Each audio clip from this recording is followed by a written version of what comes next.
আমার নাতির প্রথম বছরের জন্মদিন, সেটাও আমার আগে হলো না। আমার মতো পাপি, আমার মতো অবাগা। 27 এপ্রিল দিনটি ছিল ছোট্ট অব্যয়ের প্রথম জন্মদিন। হাসি, আনন্দ আর নতুন কিছু সুন্দর মুহূর্তের শুরু হওয়ার কথা ছিল হয়তো বাবার হাত ধরেই। কিন্তু সেই দিনই বাবা বাড়িতে এলো, তবে জীবিত নয়, নিথর দেহ নিয়ে, লাশ হয়ে।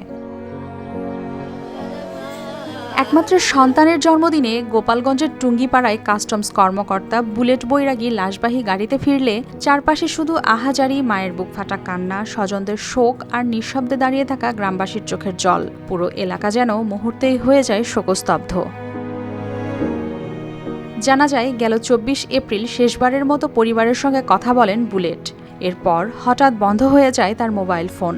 পরদিন সকালে কোটবাড়ি এলাকায় সড়কের পাশ থেকে তার মরদেহ উদ্ধার করে পুলিশ। পরিবারের অভিযোগ, এটি কোনো স্বাভাবিক ঘটনা নয়, এটি পরিকল্পিত হত্যাকাণ্ড। আমার বুলেট শিয়া বাটার ও ভিটামিন সমৃদ্ধ লিলি বিউটি সোপ, তারুণ্যময় উজ্জ্বল ত্বকের জন্য। আমি রাত 12টার সময় মেয়ের সাথে কথা বলছি। আমার মেয়ে বলছে, মা বুলেট বাড়ি এসতেছে, ও তো কি জানো পনির ভালো খায়, আমি রান্না করছি, তো বিরিয়ানি খায়, আমি রান্না করছি। ও বলছে 1টা-1:30টায় আসবো। সকালবেলা ফোন দিয়ে বলতেছে, মা বুলেট তো আসছি না।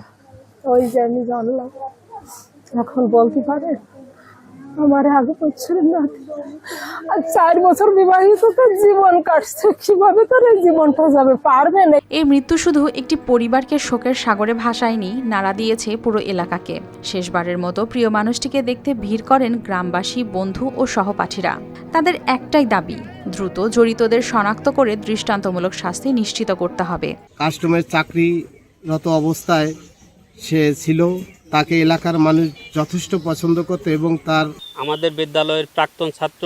আসলে ব্যক্তিত্বের এমন কোনো গুণাবলী ছিল না যা সেই ছেলেটির মধ্যে ছিল না।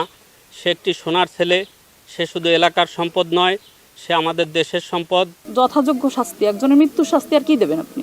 হ্যাঁ, এখন আমার কাছে বললে আমি বলবো যেইভাবে ওরে মারছে সেইভাবেই জানি ওরে মারে। ছেলের জন্মদিনের আলো নিভে গেছে বাবার শোকের অন্ধকারে।